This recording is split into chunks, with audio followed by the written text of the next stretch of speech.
Isabella Martinez walked into the most exclusive hotel in Manhattan, believing she was just another cleaning lady, not knowing that her extraordinary gift would expose a decades-old family secret that would shatter a billionaire's world. What happens next will challenge everything you believe about identity, family, and the power of human connection, revealing a truth so profound it will redefine what it means to belong. A story that proves love transcends all barriers and will leave you questioning who you really are. The crystal chandeliers of the Meridian Hotel cast prismatic rainbows across the marble floor as Isabella Martinez pushed her cleaning cart down the opulent hallway. At 19, she moved with the quiet efficiency of someone who had learned to be invisible, her dark eyes taking in every detail while her hands worked methodically. The intricate Persian rugs beneath her feet cost more than her family's annual income, but Isabella had grown accustomed to existing in spaces where she didn't belong. Her grandmother's silver locket bounced gently against her chest as she worked, the only piece of jewelry she owned, passed down from her mother with whispered promises about heritage and history that had never quite made sense. "Mija, remember what I always tell you," her grandmother's voice echoed in her memory as she dusted the ornate mirror frames. "Your words are your power. Never let anyone silence your voice." Isabella smiled, softly, whispering a quiet "Gracias, abuela" in Spanish before switching to Portuguese to hum a melody her Brazilian neighbor had taught her. The morning light streaming through tall windows illuminated dust motes that danced like tiny stars around Isabella's head as she worked. She had been employed at the Meridian for 8 months now, long enough to know the rhythms of the hotel, the patterns of the wealthy guests who moved through these halls like beautiful, untouchable ghosts. They spoke in languages she understood but pretended not to, discussed business deals and family dramas, with the casual assumption that service workers were essentially furniture, present but not truly there. Isabella had learned to use their assumption of her invisibility to her advantage. She practiced her pronunciation by listening to their conversations, improved her vocabulary by overhearing their phone calls, refined her understanding of cultural nuances by observing their interactions. The Meridian Hotel had become her unofficial language laboratory, and she was its most dedicated student. The elevator dinged with its familiar crystalline chime, and Isabella instinctively moved aside as a group of impeccably dressed business executives emerged. She caught fragments of their conversation, English mixed with what sounded like Mandarin and French. Her ears perked up automatically, her mind translating their words with the fluidity that had always felt as natural as breathing. They discussed market projections and international acquisitions, their voices carrying the casual arrogance of those who had never questioned their place in the world. "The Tokyo merger should finalize by Thursday," one executive said in English, then switched to Japanese to add details he clearly didn't want overheard. Isabella's eyebrows raised slightly as she understood his concerns about regulatory pushback from traditional investors who feared Chinese expansion into Japanese markets. The conversation revealed insider information about stock movements that would have been worth millions to the right people, but Isabella simply continued cleaning, invisible as always. The executive with silver hair and expensive cologne lowered his voice further, switching to rapid Mandarin as he discussed backup plans for the acquisition. Isabella's mind automatically processed his words about shell companies and offshore accounts, strategies that sounded questionably legal even to her untrained ear. She had learned long ago that knowledge could be dangerous when you weren't supposed to possess it, so she filed the information away and focused on her work. 20 floors above, in the penthouse suite that served as both residence and office, James Wellington III stood at floor-to-ceiling windows overlooking Central Park. At 52, he possessed the sharp features and silver hair that graced magazine covers, but his steel blue eyes held a coldness that spoke of years building walls around his heart. The Meridian Hotel was just one jewel in his hospitality empire, but lately, even his greatest achievements felt hollow.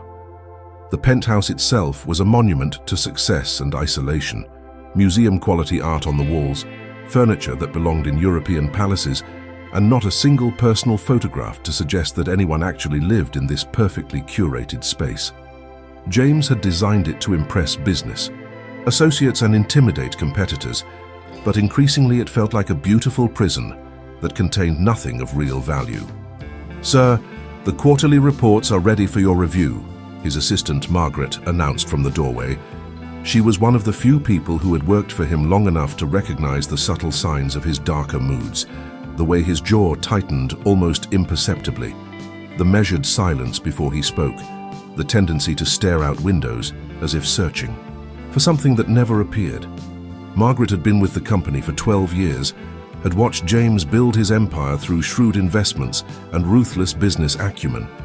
She had also watched him become increasingly isolated, more focused on financial success than personal connection. Lately, she worried about him in ways that extended beyond professional concern. "Cancel my afternoon meetings," James said without turning around. "I need to review the staff evaluations. Personally." Margaret hesitated, her pen poised over her tablet. In 12 years of working for him, James had never shown interest in individual employee assessments. Personnel management was typically delegated to human resources directors and department heads. His sudden interest in staff evaluations suggested something was troubling him that went beyond normal business concerns. "Sir, is there a particular concern about staffing issues?" she asked carefully. James's reflection in the window showed a man haunted by something he couldn't name. "I want to ensure we're maximizing our human resources effectively." It was corporate speak for the restlessness that had been eating at him for months, the growing sensation that despite all his success, something fundamental was missing from his life. The truth was that James had been questioning everything lately: the purpose of his wealth, the meaning of his achievements, the value of a life lived entirely in service to profit margins and market dominance. He had everything money could buy and nothing that money couldn't replace. The realization was driving him toward desperate measures, like personally reviewing employee files in search of something he couldn't articulate. Margaret made notes on her tablet, already calculating which meetings could be rescheduled and which required immediate attention. "Should I have the human resources files sent up, or would you prefer to review them in the personnel office?" "Send them up," James decided. "And Margaret, I want the files for the housekeeping staff first." Margaret's surprise was evident in the slight pause before she responded. "The housekeeping staff, sir. They see everything in this hotel, they hear everything. If there are problems with our operations, they'd be the first to know." James finally turned from the window, his expression unreadable. "I want to understand who we're employing and whether we're employing them effectively." 3 floors down, Isabella entered the executive conference room where the morning's international committee meeting had just concluded. Coffee cups bearing lipstick stains and scattered papers told the story of intense negotiations. The lingering scent of expensive perfume, mixed with the aroma of imported coffee, created an atmosphere of wealth and power that always made Isabella acutely aware of her own humble circumstances. As she began clearing the table, Isabella noticed a forgotten tablet displaying an email written in what appeared to be Arabic. Her curiosity got the better of her, and she found herself reading about a charitable foundation in Lebanon struggling to fund educational programs for refugee children. The email was beautifully written, formal but emotional, and Isabella felt her heart tighten as she understood the desperate need behind the elegant language. "Heartbreaking," she murmured in Arabic, the words flowing naturally before she caught herself and looked around to ensure she was alone. The email spoke of children who had lost everything but still dreamed of education, of families who had sacrificed everything for their children's futures, of hope persisting in the face of unimaginable loss. Isabella had always been drawn to stories of resilience and survival, perhaps because they reflected her own experience of loss and determination. Her mother had died when Isabella was 8, leaving her to navigate the foster care system with nothing but her linguistic gifts and her grandmother's silver locket. She understood what it meant to dream of better things while struggling with immediate survival. "Did you just—" Isabella spun around to find a woman in an expensive business suit standing in the doorway. Elena Vasquez, the hotel's new international relations director, stared at Isabella with wide eyes that reflected surprise, curiosity, and something that might have been respect. Eleanor was 35, with the polished appearance of someone who had worked hard to earn her position in a male-dominated industry. She had noticed Isabella before, the young cleaning woman who moved through the hotel with unusual grace, who seemed to absorb everything around her while remaining carefully invisible. There was something about Isabella that had always caught Elena's attention, an intelligence that seemed too sharp for her circumstances. "I'm sorry, ma'am, I didn't realize anyone was here," Isabella said quickly in English, her heart racing as she returned to cleaning. Being noticed was dangerous in her world. Employees who drew attention, even positive attention, often found themselves unemployed when management decided they were becoming problems. Elena stepped closer, her expression shifting from surprise to intrigue. She had spent years working in international relations, had encountered countless people who claimed linguistic abilities they didn't possess. But something about Isabella's pronunciation, the natural flow of her Arabic, suggested genuine fluency rather than memorized phrases. "You were reading that email." "In Arabic," Elena observed, her tone carefully neutral. Isabella's hands stilled on the coffee cups. This was exactly the kind of situation she had learned to avoid, being noticed, being questioned, being forced to explain abilities that made her stand out in ways that could be dangerous for someone in her position. "I should go, I have other rooms to clean," Isabella said, gathering her supplies with increased urgency. "Wait." Eleanor's voice carried a gentleness that made Isabella pause. "I'm not trying to get you in trouble. I'm just impressed. Do you speak Arabic fluently?" The question hung in the air like a challenge. Isabella had spent her entire life hiding her abilities, understanding that being extraordinary while poor and invisible was more liability than asset. Extraordinary poor people made others uncomfortable, challenged assumptions about intelligence and worth that privileged people preferred to maintain. But something in Elena's eyes, a genuine curiosity rather than suspicion or judgment, made Isabella take a small risk. Perhaps it was the loneliness of carrying her gifts in secret, or the exhaustion of pretending to be less than she was, or simply the human need to be seen and acknowledged for who she really was. "Some," Isabella admitted quietly. "My neighbor in Queens is from Syria. She taught me while I helped her with her children."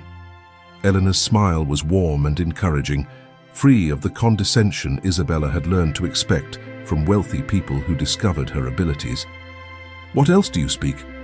Isabella's internal warning system screamed at her to deflect, to return to invisibility, but a deeper part of her, the part that had been starved for recognition her entire life, whispered that maybe, just maybe, this was different.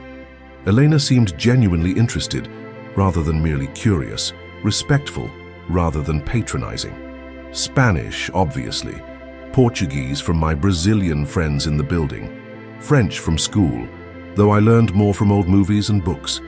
Some Mandarin from the restaurant where I used to work nights. Italian from my boyfriend's grandmother who lives in our neighborhood. Russian from, well, YouTube videos and online courses. Isabella found herself admitting, then immediately regretted the revelation. Eleanor's eyebrows shot up, her expression shifting from mild interest to genuine amazement. "That's 7 languages. 8 if you count sign language," Isabella said before she could stop herself, then immediately began gathering her cleaning supplies more urgently. "I really should go. My supervisor will wonder where I am." "What's the 9th?" Elena pressed gently, sensing there was more to Isabella's story. Isabella froze, her hands clenching around a coffee cup. The 9th language was the most personal, the most painful to discuss. It was connected to memories she had spent years trying to understand, fragments of a past that never quite made sense. Dreams where she spoke fluently in a language that felt like home, but belonged to no home she had ever known. "It's complicated," she whispered, her voice carrying pain that Eleanor could hear but not understand. Eleanor sensed the shift in Isabella's demeanor and took a step back, recognizing she had touched something raw and personal. Her years in international relations had taught her to read people carefully, to recognize when curiosity crossed the line into intrusion. "I'm sorry. I didn't mean to pry. It's just rare to meet someone with such linguistic gifts, especially..." She trailed off, realizing how her words might sound. "Especially someone like me." Isabella's voice carried an edge of challenge mixed with resignation. She had heard variations of this sentiment her entire life, surprised that someone of her background could possess abilities typically associated with expensive educations and privileged circumstances.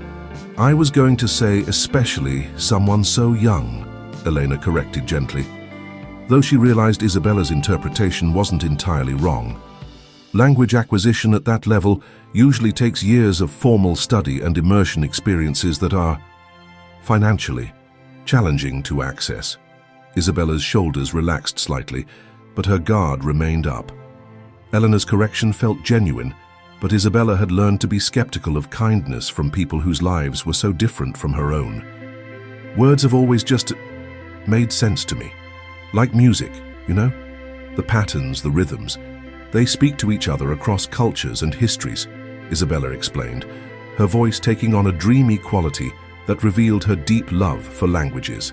"Sometimes I think in one language and dream in another, and they all feel equally real to me." What Isabella didn't know was that their conversation had been overheard. James Wellington had been walking past the conference room when he heard voices and paused, his business instincts always alert to potential issues in his establishment. Through the partially open door, he caught fragments of their exchange, and what he heard stopped him cold. A cleaning girl who spoke 8 languages.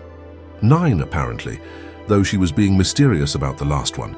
The claim seemed preposterous, the kind of embellishment people made to seem more interesting than they were. In his world, such abilities were carefully cultivated through expensive educations and exclusive institutions, not discovered in hotel corridors by service workers who barely earned minimum wage. James had encountered countless people who exaggerated their capabilities to impress others, who confused basic conversational skills with true fluency, who claimed cultural knowledge they didn't actually possess. The idea that someone pushing a cleaning cart could possess the linguistic sophistication he had heard described struck him as either delusional or deliberately deceptive. His years of business experience had taught him to be skeptical of extraordinary claims, especially from people who might benefit from appearing more valuable than they actually were. Employee theft was a constant concern in the hospitality industry, and James had learned that people who seemed too good to be true usually were. James pushed the door open wider, his presence immediately commanding attention. Both women turned toward him, Eleanor with professional composure, and Isabella with the instinctive tension of prey sensing a predator. The shift in atmosphere was immediate and electric, as if a storm had suddenly moved into a peaceful valley. "Ladies," James began, his tone carrying the casual authority of someone accustomed to owning every room he entered. I couldn't help but overhear this fascinating conversation about linguistic capabilities. Isabella's blood ran cold. She recognized him immediately, James Wellington III, the hotel owner whose photograph hung in the staff break room, alongside warnings about maintaining professional boundaries and never bothering management with personal matters. Employees who drew the attention of upper management rarely remained employed for long. The silver locket at Isabella's throat seemed to grow heavier, as if her grandmother's spirit were trying to warn her about the danger she now faced. Her mother had always told her that powerful men were most dangerous when they smiled, and James Wellington was definitely smiling. "Mr. Wellington?" Eleanor began professionally, recognizing the potential volatility of the situation. "I was just speaking with Isabella Martinez," Isabella supplied, quietly, though every instinct told her to flee. Running would only make things worse, would confirm whatever suspicions James already harbored about her character or motivations. James's eyes fixed on her, with the calculating intensity of a predator evaluating prey. His gaze traveled from her cleaning uniform to her worn shoes to the simple silver locket at her throat, taking inventory of everything that marked her as different from the people who typically occupied his world. "Miss Martinez, my colleague here seems to believe you speak 8 languages. 9, apparently, though you're being mysterious about the last one." The way he said it made Isabella's linguistic abilities sound like a childish boast, a fantasy created by someone desperate for attention or advantage. Isabella felt heat rise in her cheeks, a combination of embarrassment and anger that made her grandmother's locket feel like it was burning against her skin. "It's not that uncommon, sir. Many immigrants speak multiple languages out of necessity." James laughed, the sound sharp and dismissive, cutting through the air like broken glass. "Oh, I'm sure you can order food and ask for directions in various languages. That's quite different from actual fluency. Wouldn't you agree?" Eleanor shot him a warning look, recognizing the cruelty in his tone, but James was just getting started. The restlessness that had been plaguing him found a target, and the sight of this young woman, claiming extraordinary abilities while pushing a cleaning cart, struck him as the perfect example of everything he found frustrating about people who confused dreams with reality. "Tell you what, Miss Martinez," James continued, his voice taking on the mock-friendly tone of someone about to deliver a lesson. "Why don't you demonstrate this remarkable gift? Surely someone with such extensive linguistic training wouldn't mind a simple test." Isabella's hands clenched around the handle of her cleaning cart, her knuckles going white with the force of her grip. She could feel Elena's discomfort radiating across the room, could sense the other woman's desire to intervene, but James's challenge hung in the air like a gauntlet thrown down. Every survival instinct told her to apologize, to make herself small, to escape this situation before it could damage her employment. She needed this job desperately. It paid barely enough to cover her rent and food, but it was steady. Work that allowed her to attend community college classes in the evenings. Losing it would mean losing her dreams of a better future. But something else stirred within her, the voice of her grandmother, the pride of her heritage, the stubborn flame that had kept her studying languages long after others would have given up. If she was going to be humiliated, at least it would be on her own terms. "What kind of test?" Isabella asked quietly, her voice steady despite the fear coursing through her veins. James's smile was predatory, the expression of someone who had already decided the outcome of the game they were about to play. "Elena here was telling me about the Lebanese charity email. If you truly read Arabic, you should be able to tell me not just what it says, but the nuances, the cultural context that would be clear to a native speaker." Isabella glanced at the tablet still displaying the email, her mind automatically processing the formal Arabic script. The language was beautiful and desperate in equal measure, carrying cultural weight and emotional depth that went far beyond simple translation. But James wasn't done setting his trap. "And since you claim to speak Mandarin, perhaps you can explain the conversation those executives were having in the elevator earlier. I assume you overheard them." His tone suggested he knew exactly how impossible that would be for a cleaning girl to understand properly. "Or," James continued, warming to his theme, "you could tell me what the Italian guests in the penthouse restaurant were arguing about during lunch. I'm particularly curious about their discussion regarding the Venetian property dispute." Each challenge felt like a slap, designed not to test her abilities, but to expose what James assumed was her deception. Isabella realized this wasn't about linguistics at all. It was about power, about a rich man amusing himself by putting a poor girl in her place, about reinforcing social hierarchies that kept people like her safely invisible. Elena stepped forward, her voice tight with disapproval. "James, I don't think this is necessary." "No," Isabella interrupted, her voice stronger than she felt. The silver locket at her throat seemed to pulse with warmth, as if her grandmother's spirit were lending her strength. "It's fine. He wants a demonstration." Isabella moved to the tablet and began reading the Arabic email aloud, her pronunciation fluid and natural, carrying the musical quality that native speakers recognized immediately. "The Children of Lebanon Foundation is requesting emergency funding for educational supplies. The writer, Hassan al-Rashid, uses formal, respectful language that suggests desperation carefully masked by dignity. He mentions specific needs, textbooks, winter clothing, and..." She paused, her voice catching slightly. "Assistance for children who have lost parents." Her translation captured not just the words, but the emotion behind them, the cultural context that revealed the writer's background and circumstances. This was clearly someone educated and refined, forced by circumstances to beg for help while maintaining as much dignity as possible. James's expression flickered with something that might have been surprise, but he quickly recovered. "Lucky guess. The email could have been in English originally, and you could have memorized a translation." Isabella looked him directly in the eyes, a dangerous spark igniting within her. The accusation stung, not just because it questioned her abilities, but because it revealed his assumption that someone like her was inherently dishonest, inherently manipulative. أطفال لبنان يستحقون مستقبلاً أفضل من الذي سلبته منهم الحرب، وكل طفل يحلم بالتعليم يستحق أن نقف معه في رحلته نحو النور والأمل. She said in perfect Arabic, then translated, "The children of Lebanon deserve a better future than the one war has stolen from them, and every child who dreams of education deserves our support in their journey toward light and hope." The silence that followed was electric. Even Eleanor, who had suspected Isabella's abilities were genuine, was stunned by the fluency and emotion in her voice. This wasn't memorization or approximation.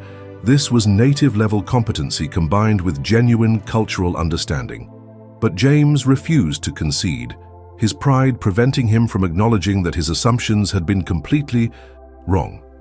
Very impressive memorization. Now about those Chinese executives? Isabella's jaw tightened, anger beginning to overcome caution. They were discussing concerns about regulatory approval for the Tokyo merger. Mr. Chen was worried about pushback from Japanese investors who feel Chinese companies are acquiring too many domestic properties. He suggested delaying the announcement until after the upcoming elections, when political sentiment might be more favorable to international. The investment. James felt the first crack in his certainty, but pride prevented him from backing down. Everything she had said was accurate. He knew because he had been monitoring the situation for potential business opportunities. But admitting she was right meant acknowledging that his assumptions about her had been completely wrong. "And the Italians?" he pressed, his voice carrying less confidence than before. "The Moretti family is fighting over their grandfather's vineyard in Tuscany. The older brother Marco wants to sell to developers who plan to build luxury condominiums. The younger brother Alessandro wants to preserve it as a working farm and honor their grandfather's memory." Their argument wasn't really about money. It was about different definitions of progress and different ways of honoring family legacy. Isabella's voice carried a sadness that suggested personal familiarity with such difficult choices. James stared at her for a long moment, his worldview beginning to shift uncomfortably. Everything she had said was not only accurate, but demonstrated a level of cultural understanding that went far beyond simple language skills. She had grasped the emotional and historical context of conversations she had overheard, revealing an intelligence that challenged every assumption he had made about her. "Lucky guesses," he said finally, though the words lacked conviction. His voice carried the hollow ring of someone trying to convince himself as much as others. Isabella's eyes flashed with anger, the careful control she had maintained her entire life beginning to crack. She had tried to be respectful, had demonstrated exactly what he asked for, and still he refused to acknowledge her abilities. The dismissal felt like a rejection, not just of her skills but of her very existence as a person worthy of recognition. "You want to test my languages, Mr. Wellington? Let's really test them." Her voice carried a dangerous edge that made Elena take a step back. Isabella began switching between languages with fluid precision, her anger lending power to each word. "Vous pensez que, parce que je nettoie vos chambres, je ne peux pas comprendre vos conversations privées ou vos secrets d'affaires?" The French flowed like silk, carrying aristocratic inflections that suggested noble heritage. "Você acha que pobreza significa ignorância, que circunstâncias determinam inteligência?" Portuguese came with rhythmic intensity that spoke of carnival and poetry. "Думаешь, что деньги делают тебя умнее, что богатство дает право унижать других?" Russian carried cold fury with the precision of classical literature. She continued through Italian, speaking of art and passion with the accent of Florence. Her Mandarin carried the formal tones of Beijing education, discussing philosophy and wisdom. Her German was crisp and precise, talking of engineering and efficiency. Each language seemed to unlock a different aspect of her personality, as if she became a slightly different person with each linguistic shift. James found himself mesmerized despite his skepticism. This wasn't the clumsy approximation of someone who had memorized phrases. This was fluent native-level competency in language after language. More than that, each language seemed to carry its own cultural weight, its own emotional resonance, as if Isabella had lived lives in each linguistic world. The I. Transformations were subtle but unmistakable. When she spoke French, her posture became more elegant, her gestures more refined. Her Portuguese carried rhythm and warmth that suggested street festivals and family gatherings. Her Russian was intellectual and precise, her Italian passionate and artistic. Each language revealed a different facet of who she was, different aspects of intelligence and culture that had been hidden beneath her humble circumstances. But Isabella wasn't finished. The ninth language, the one she had kept secret, pressed against her consciousness like a dam about to break. The language that came to her in dreams, that felt familiar in ways she couldn't explain, that connected to memories too fragmented to understand, but too persistent to ignore. "And the ninth language?" she said, switching back to English, her voice now dangerously quiet.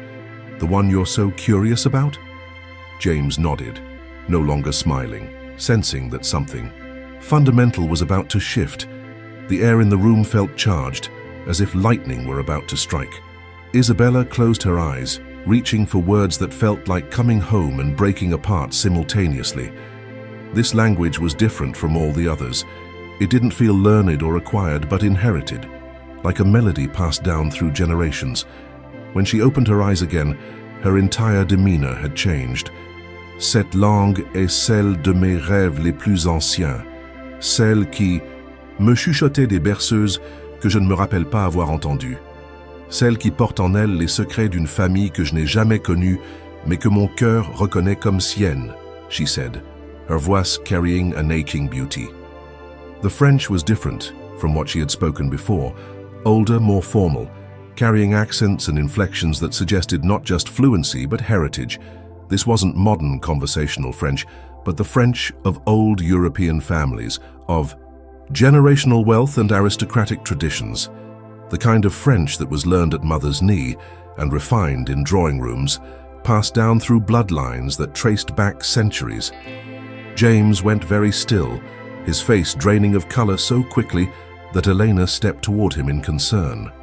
The language Isabella had just spoken wasn't just French, it was his French, the specific dialect and accent that had been passed down through generations of his family, spoken by grandmothers, who had fled the French Revolution with nothing but their titles and their carefully preserved language. "Where?" James asked, his voice barely above a whisper. "Did you learn to speak like that?" Isabella's eyes filled with confusion and pain. "I don't know. It just comes to me sometimes, in dreams, when I'm upset or scared or missing something I can't name. It feels familiar, like a song I heard as a child but can't quite remember, like coming home to a place I've never been." James's hands were trembling now, and he gripped the back of a chair to steady himself. The accent, the specific dialect, the archaic formality of her phrasing, it was impossible. No one spoke that way anymore except his own family, and there weren't many of them left. The Beaumont French was distinctive, carrying markers that linguists could identify across centuries.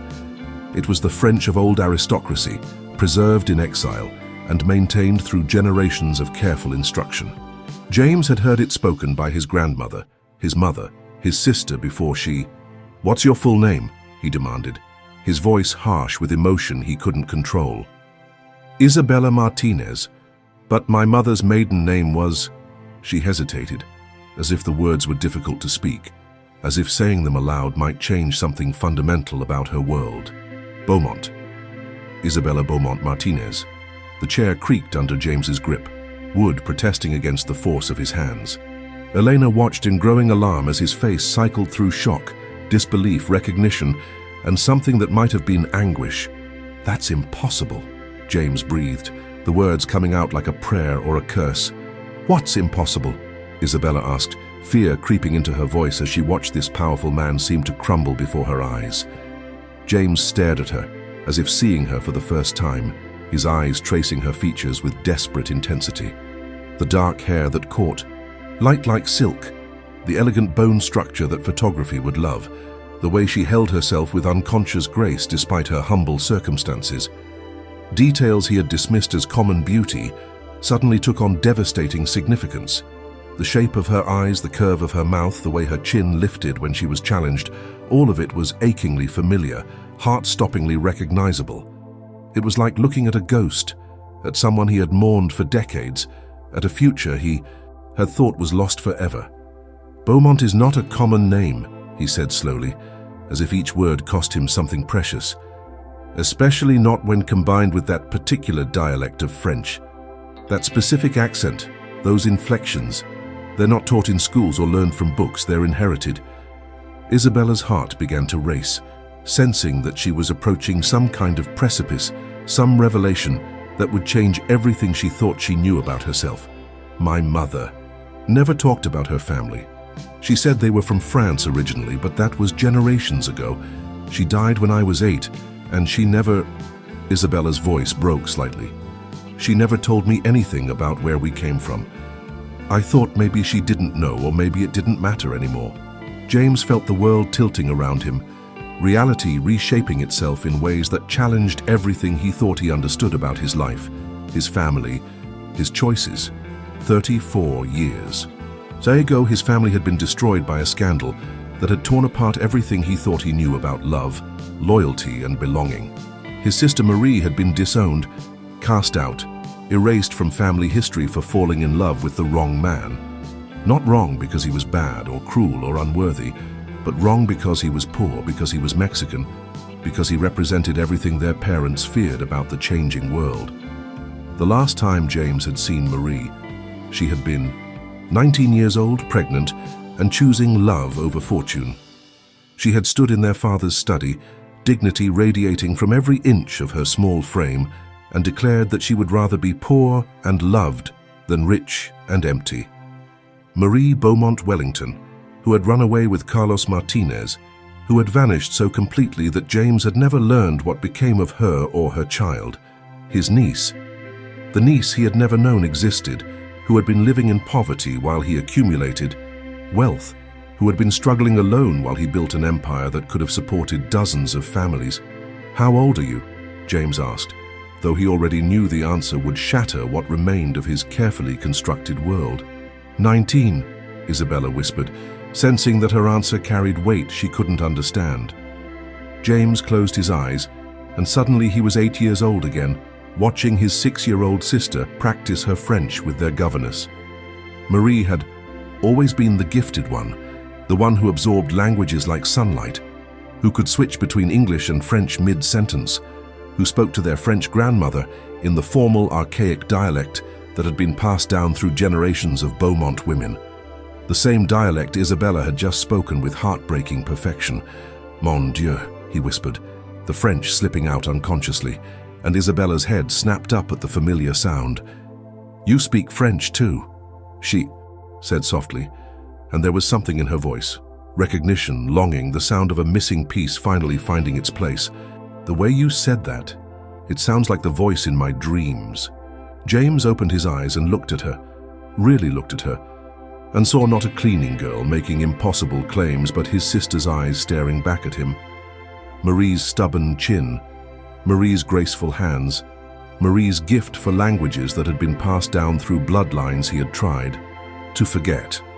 More than physical resemblance, Isabella carried something intangible that was purely Marie, a quality of attention, a way of listening that suggested she understood more than she revealed, a strength that persisted despite circumstances that should have broken it. "Isabella," he said, and her name felt different in his mouth now, weighted with history and regret. "Your grandmother, your mother's mother, do you remember anything about her?" Isabella shook her head, confusion and hope warring in her expression. "Mama said she died before I was born, but sometimes I dream about an old woman speaking French. She's sitting in a garden full of roses, and she's teaching me words I don't remember learning when I wake up. She has kind eyes and soft hands, and she calls me ma petite étoile." James's control finally shattered. The old woman in the garden could only be Grandmère Beaumont, who had died when Isabella would have been 3 years old. Marie must have brought her daughter to visit before the family's rejection became absolute, before pride and stubbornness erected walls that couldn't be crossed. Isabella's dreams weren't fantasies, they were memories, preserved in the mysterious way that childhood experiences sometimes survived in the unconscious mind.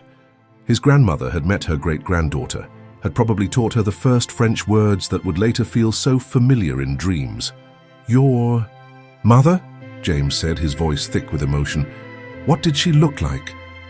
Isabella reached into her uniform pocket and pulled out a small, worn photograph, her most precious possession, carried with her always. The picture showed a young woman with dark hair and elegant features, holding a baby and smiling with the kind of joy that suggested the photo captured a perfect moment. The woman in the photograph was older than the girl James remembered, marked by experience and hardship, but unmistakably Marie. The baby in her arms had Isabella's eyes, even then wide with intelligence and curiosity that seemed to take in everything around her. "She was beautiful," Isabella said softly, her voice carrying the pain of loss that never fully healed. "And sad sometimes, especially when she thought I wasn't looking, like she was missing something important, something that had been taken from her before I was old enough to understand." James felt tears threatening for the first time in decades. Marie had been missing her family, her heritage, the fortune that could have given her daughter every advantage. Instead, she had died young and poor, leaving Isabella to grow up believing she was alone in the world, that her extraordinary gifts were accidents rather than inheritance. The photograph trembled in James's hands as he studied every detail of his sister's face. She looked older than her years, marked by struggles he could only imagine, but her smile was genuine, and her love for her child was radiant. Marie had found happiness despite everything, had built a life of meaning even without the resources that should have been hers by right. "She looks like she was a wonderful mother," James said carefully, his voice thick with emotion. "She was everything to me," Isabella confirmed. "She worked 3 jobs to keep us together, taught me to read in multiple languages, made sure I understood that education was the one thing no one could ever take away from me.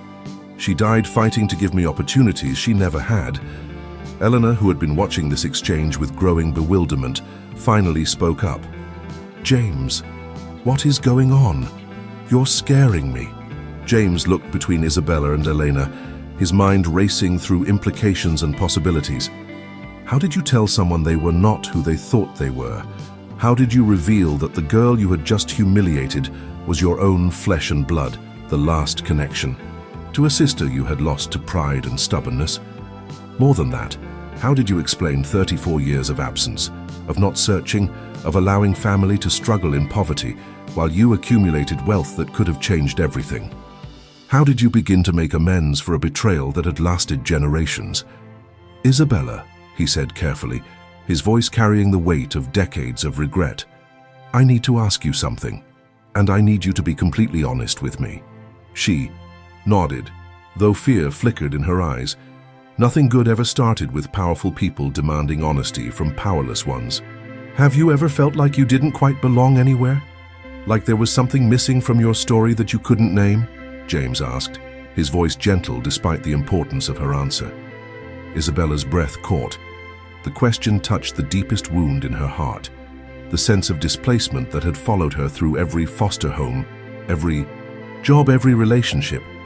It was the feeling that had driven her to learn languages in the first place, searching for connections and understanding that might fill the emptiness inside her. "Always," she whispered, "like I was supposed to be somewhere else. Someone else, like my real life was waiting for me somewhere I couldn't find.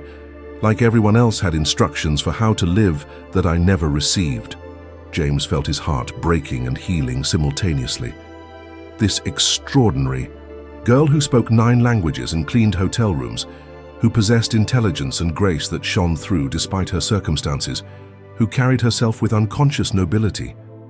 She was family. The family he had spent 34 years believing was gone forever.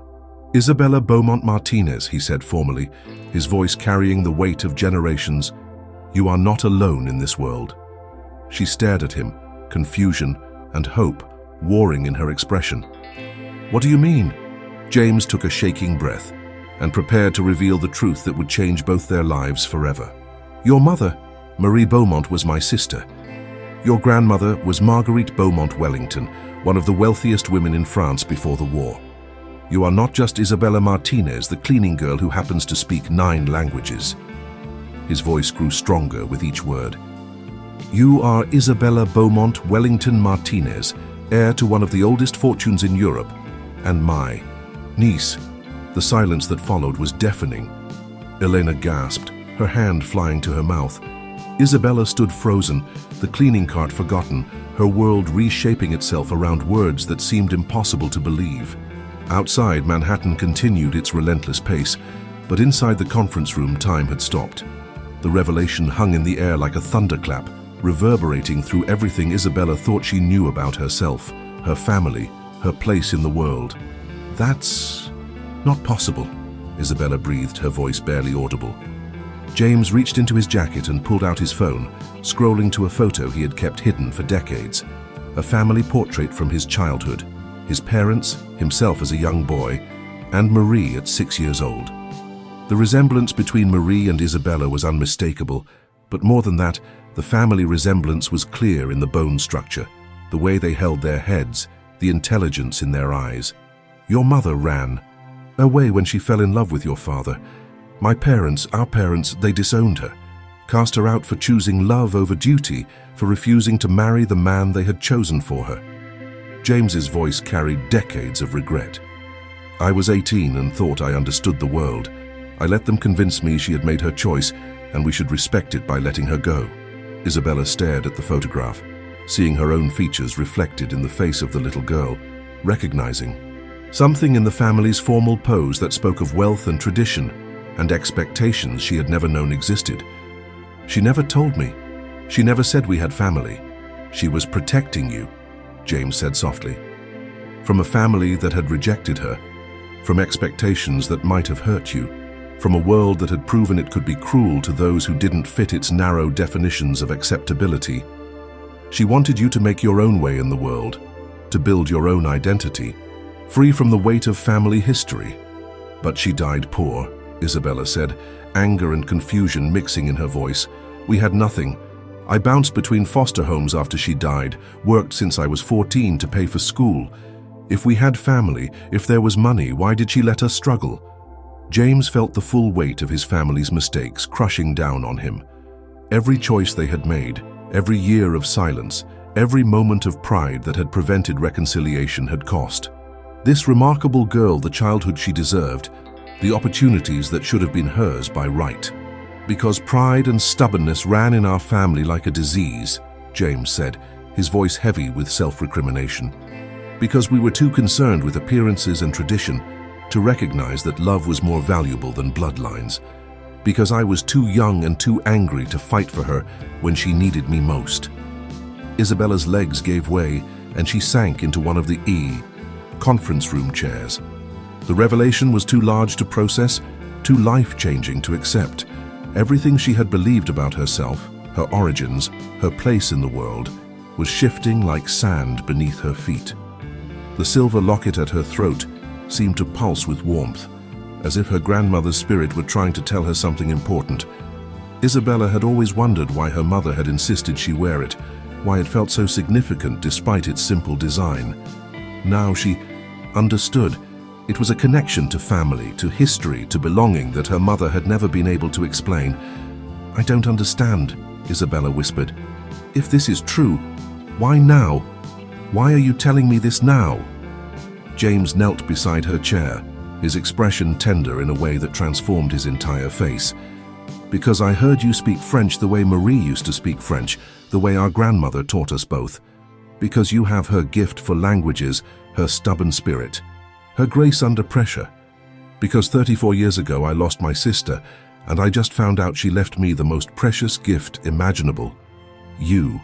Eleanor, who had been listening to this exchange with growing amazement, finally found her voice. James, are you absolutely certain about this? James nodded, his eyes never leaving Isabella's face. I know my sister's eyes.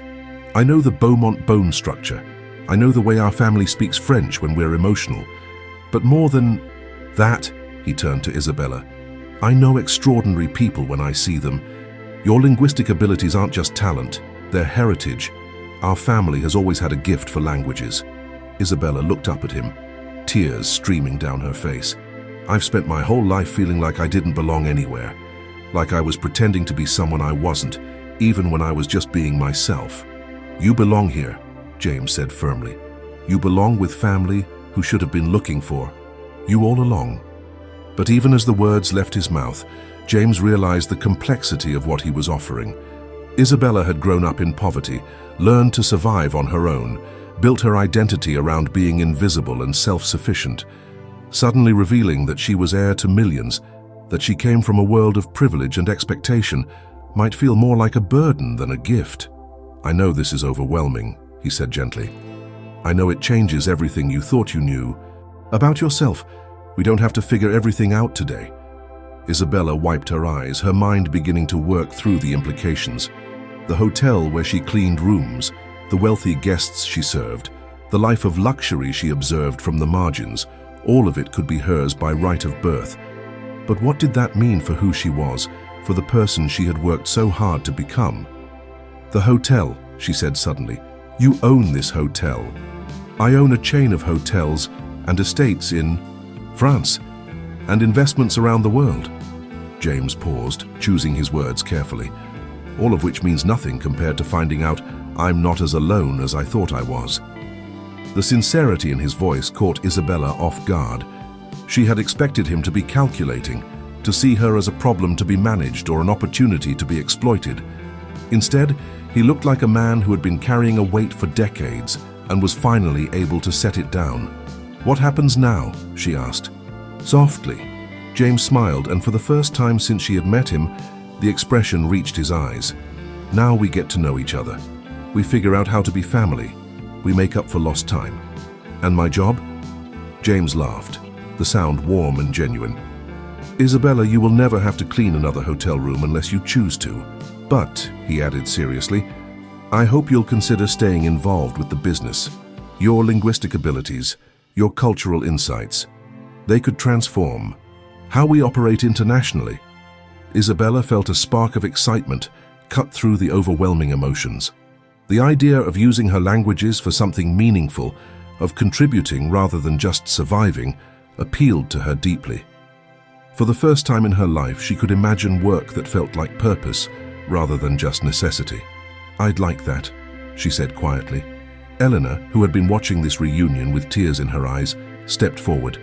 "This is incredible. Isabella, do you realize what this means? Not just financially, but professionally. With your language skills and cultural knowledge, you could revolutionize international relations." Isabella looked between them, still struggling to believe her life had changed so completely in the span of an hour. "This morning I was invisible. Now you're talking about me like I'm someone important." "You were always important," James said firmly. "I just failed to see it. I let my assumptions blind me to who you really are." The weight of his earlier behavior settled on James like a stone. He had mocked her, dismissed her abilities, tried to humiliate her for his own amusement. The fact that she turned out to be family made his cruelty even more inexcusable, but it wouldn't have been acceptable regardless of who she was. "Isabella, I owe you an apology that goes far deeper than just being wrong about your identity," James said, his voice heavy with regret. "I was cruel to you. I used my power to belittle someone I perceived as powerless, and that was unforgivable regardless of who you turned out to be." Isabella studied his face, seeing genuine remorse in his expression. She had spent years being treated as less than equal, had learned to expect condescension and dismissal. But something in James's apology felt different, not just regret at being wrong, but recognition of the harm his behavior could cause.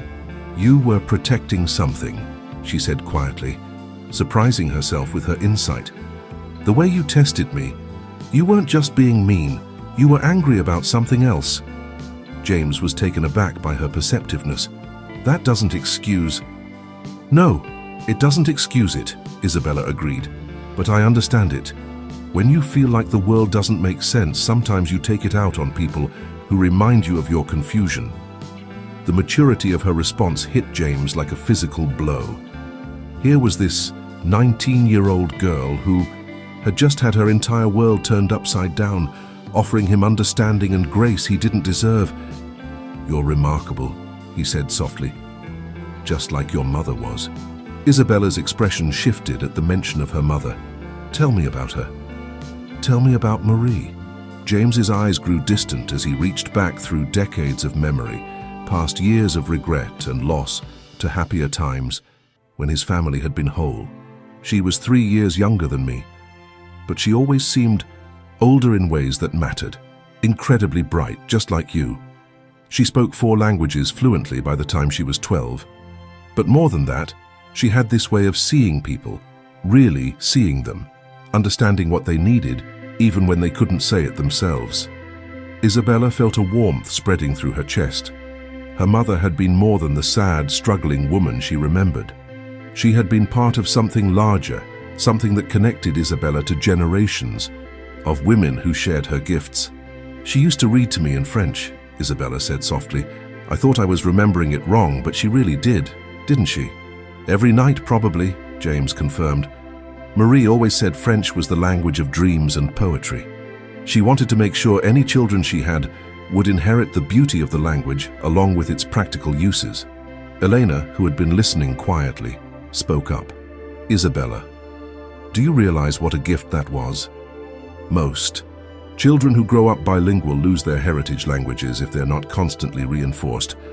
Your mother made sure that even without family support, you would always carry your heritage with you. Isabella felt tears threatening again. She must have known she was sick. Must have known she wouldn't be there to teach me everything herself.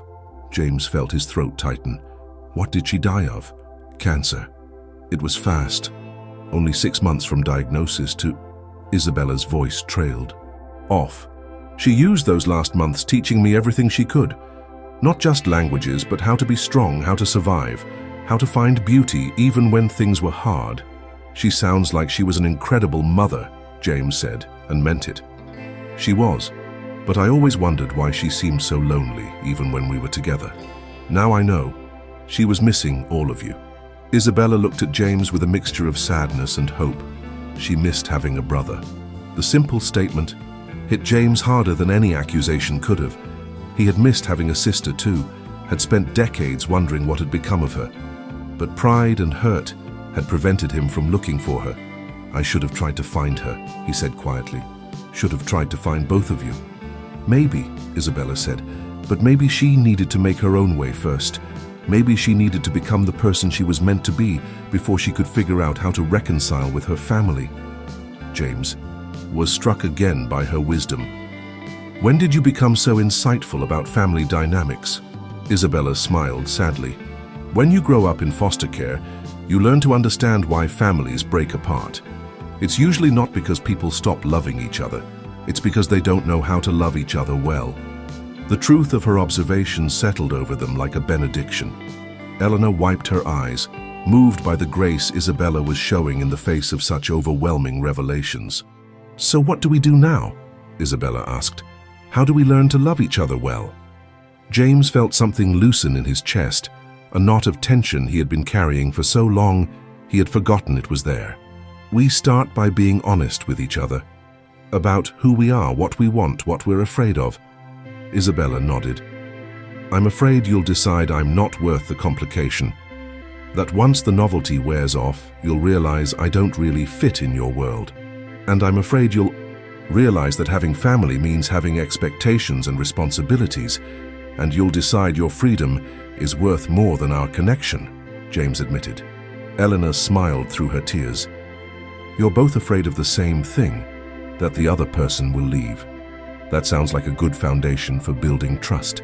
Isabella looked at James, really looked at him, and for the first time saw not the intimidating millionaire, but a man who had been as lonely as she had been, just with better furniture. We're both going to have to learn how to do this, she said. Yes, James agreed, but we have time, we have resources, and we have something powerful in common. We both loved Marie, even when we couldn't be with her. Isabella reached into her pocket again and pulled out the worn photograph, holding it out to James. Would you like to see her again? James took the photograph with trembling hands, and Isabella watched his face transform as he saw his sister not as the rebellious teenager who had left home, but as the young mother who had been brave enough to choose love over security. "She looks happy here," James whispered, his finger tracing the edge of the photograph. I had forgotten how beautiful her smile was." Isabella moved closer, sharing the memory captured in the faded image. "She told me this was taken on the day I said my first word. She said it was maman in French, and she knew then that I would carry both sides of my heritage." James looked up from the photograph, his eyes bright with unshed tears. "What was your first word in English?" "Uncle," Isabella said softly, and James felt his breath catch. "She said I kept saying uncle over and over, like I was looking for someone. She never told me why that word came so naturally to me. The weight of missed connections, of a child's instinctive search for family that was denied to her, settled over James like a physical presence. How many times had Isabella's unconscious mind reached for the family that should have been there? How many moments of intuitive longing had been dismissed as childish babbling? As Eleanor prepared to leave them alone to process this revelation, Isabella turned to her with sudden urgency. "Wait, please don't tell anyone about this yet. I need time to understand what it means before it becomes public." Eleanor nodded immediately. "Of course. This is your story to tell, when you're ready to tell it." James appreciated Isabella's caution more than she knew. News of a long-lost heiress would attract media attention that could be overwhelming for someone who had spent her life in obscurity. They would need to plan carefully, make decisions about how much of Isabella's newfound status to reveal and when. "Elena's right," James said. "We control the narrative here. Nothing changes publicly until you decide you're ready." Isabella felt a rush of gratitude for his understanding. "Thank you. I need to call my foster mom, Rosa. She's the closest thing to family I've had since Mama died. She needs to hear this from me." "Of course," James said immediately. "In fact, I'd like to meet her. Anyone who helped raise you is someone I want to know." Isabella's face lit up with the first genuine smile James had seen from her. "She's going to love this story. Rosa always said I was too smart for my own good and that someday the world would figure out what to do with me." "Rosa sounds like a wise woman," James observed. "She is. She's also protective and suspicious of anyone with money, so you're going to have to prove yourself to her," Isabella warned, though her tone was affectionate. James laughed, the sound more relaxed than before. "I think I can handle one protective foster mother. It might actually be refreshing to meet someone who doesn't care about my net worth." As Elena left them alone in the conference room, the magnitude of the situation began to settle over both James and Isabella. They were family, but they were also strangers. They shared blood and heritage, but they had lived completely different lives. The path forward would require patience, understanding, and a willingness to bridge gaps that had been 34 years in the making. The afternoon sun slanted through the conference room windows, casting long shadows that seemed to mark the passage between Isabella's old life and whatever was coming next. She sat quietly for a moment, absorbing the weight of everything that had changed, everything that would continue to change. "Can I ask you something?" Isabella said, settling into a chair across from James. "When you were testing my languages earlier, you seemed angry about something deeper than just whether I was telling the truth. What was that about?" James was quiet for a long moment, considering how much to reveal. The question touched on vulnerabilities he rarely acknowledged even to himself. "I've been feeling disconnected lately," he admitted finally. "From my work, from my life, from myself. Success stopped feeling meaningful, and I couldn't figure out why. When I heard you claiming abilities that seemed impossible for someone in your position, it frustrated me because it felt like another example of the world not making sense." Isabella nodded thoughtfully. "You were angry at the universe, and I was a convenient target."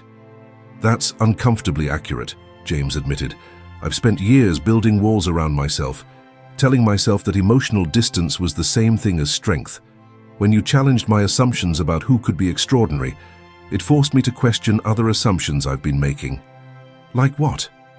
James looked out the window at the city sprawling below them, millions of people living lives he had never bothered to understand or consider. "Like the assumption That being successful meant being isolated.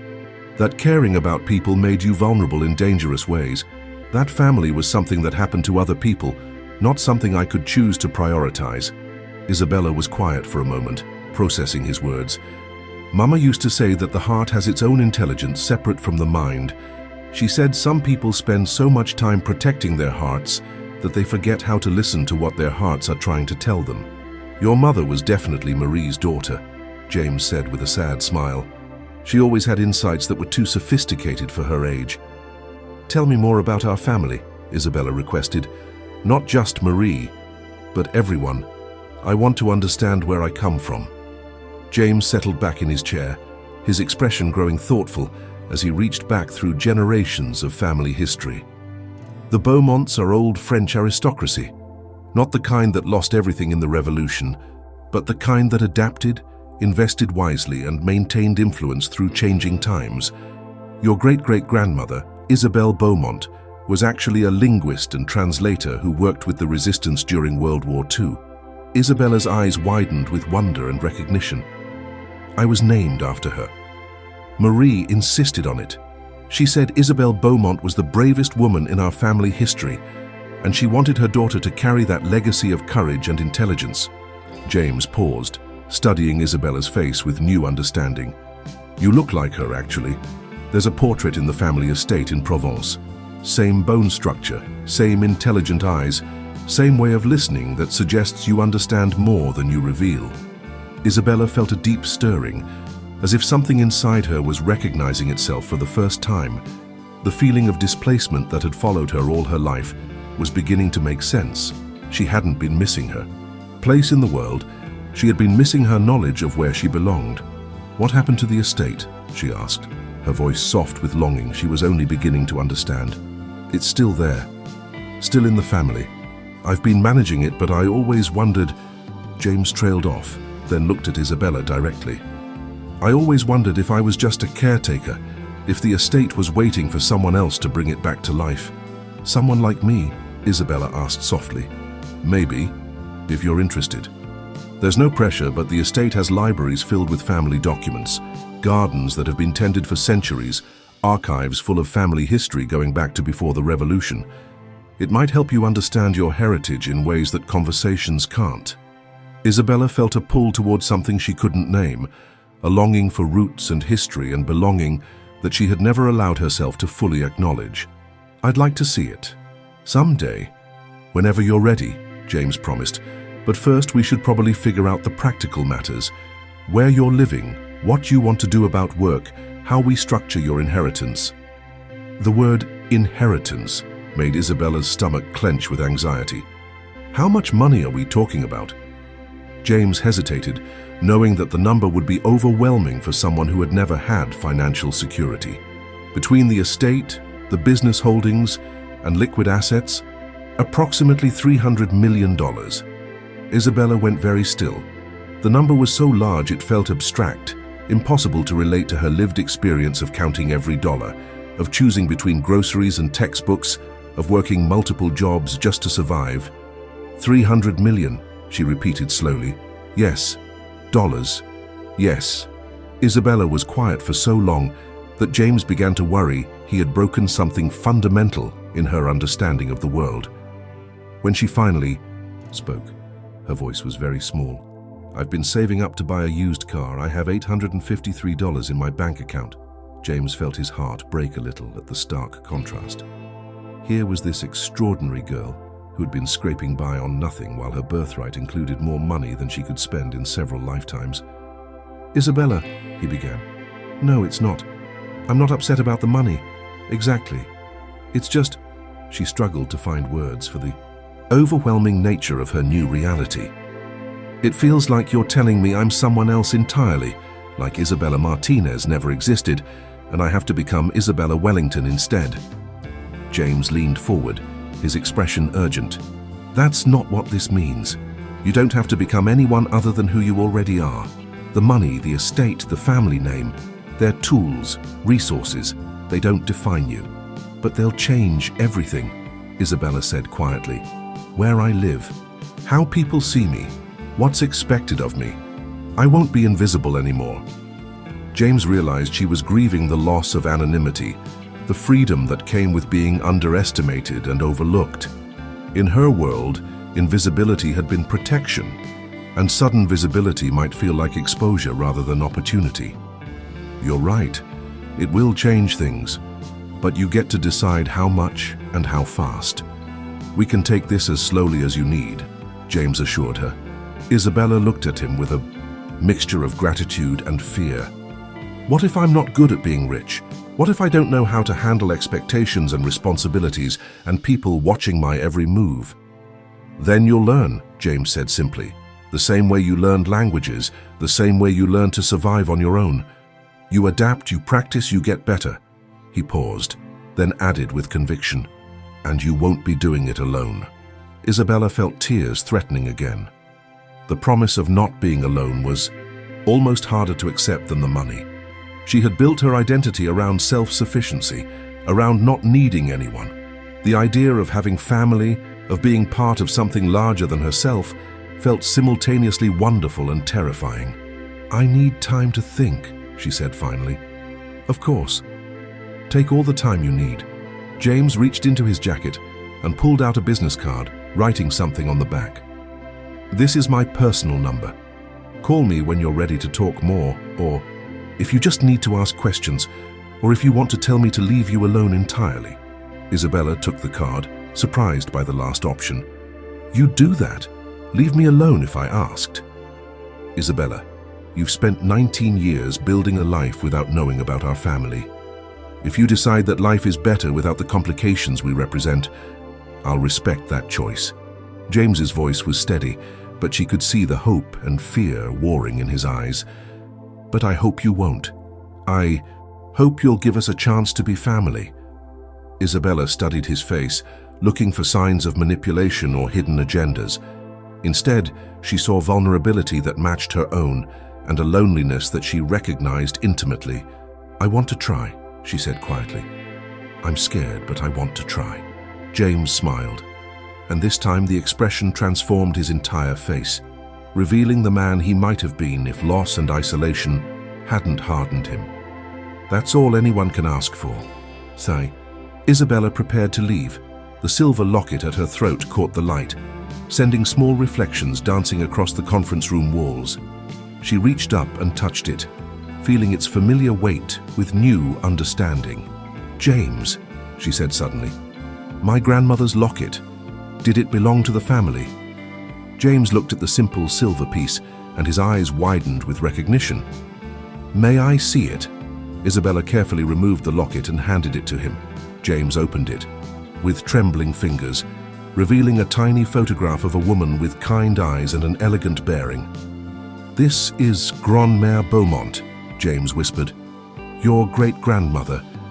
Marie must have given this to you before everything fell apart. Isabella stared at the photograph of her great-grandmother, seeing family resemblance in the shape of her eyes, the curve of her smile. Mama always said it was from someone who loved me before I was born. I never understood what she meant. Gulas, she meant that you were part of a family that extended far beyond what you could see, that you carried the love of generations of women who would have treasured you if they had been given the chance, James explained, his voice thick with emotion. As Isabella prepared to return to her world and process everything that had happened, she felt the weight of possibility settling around her like a new garment. Tomorrow would bring decisions about money and status and expectations, but tonight she would simply be Isabella Martinez, who had discovered she was never as alone as she thought. The story of the millionaire who laughed at the girl who spoke 9 languages had become something else entirely. The story of a family finding its way back to itself, of love that transcended decades of separation, of belonging that had been there all along, waiting to be discovered. Standing in the doorway of the conference room, Isabella turned back to look at James one more time. Thank you, she said simply. For what? For seeing me. For believing me. For giving me back my family. James felt his throat tighten with emotion. Thank you for giving me back mine. As Isabella walked toward the employee exit, still wearing her cleaning uniform, but carrying herself differently now, She passed other hotel workers who had no idea that the quiet girl they knew as Isabella Martinez was actually Isabella Beaumont Wellington Martinez, heir to one of Europe's oldest fortunes. But more importantly, she was no longer alone in the world. She had an uncle who wanted to know her, a heritage that explained her gifts, and a future that stretched before her, filled with possibilities she was only beginning to imagine. The girl who spoke 9 languages had found the most important language of all, the language of family, of belonging, of love that survives even when everything else falls apart. And in learning that language, both Isabella and James had discovered that it's never too late to come home.